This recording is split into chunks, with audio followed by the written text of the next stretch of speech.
Have you ever deleted an app from your Mac by dragging it to the bin?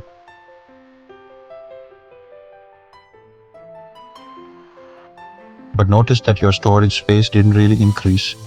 That's because when you delete an app normally, many hidden cache and support files are still left behind on your Mac, and over time, these leftover files can slow down your system and take up a lot of unnecessary storage. In this video, I'm going to show you how to completely uninstall any application from your Mac, including all cache and leftover files. Welcome back to Techno Labs, where we share practical tech tips to make your devices work better for you. To completely remove an application from your Mac, we're going to use a free and very simple tool called AppCleaner. I've added the download link in the description below once you download and install AppCleaner.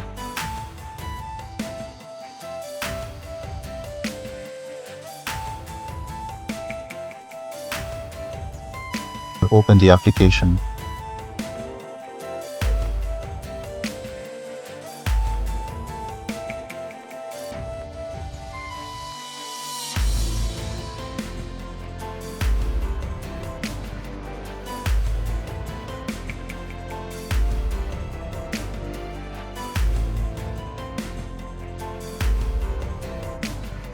Now simply drag and drop the app that you want to uninstall into the AppCleaner window.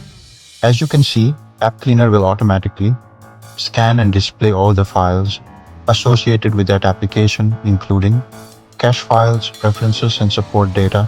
Make sure all these files are selected and then click on Remove. This will completely delete the application along with all its hidden files from your Mac. And that's it. Your app is now fully removed from your system. If you found this video helpful, don't forget to like and subscribe to Techno Labs for more useful tech tutorials. Also, let me know in the comments if there's any specific tech issue you'd like me to cover next. Thanks for watching, and I'll see you in the next video.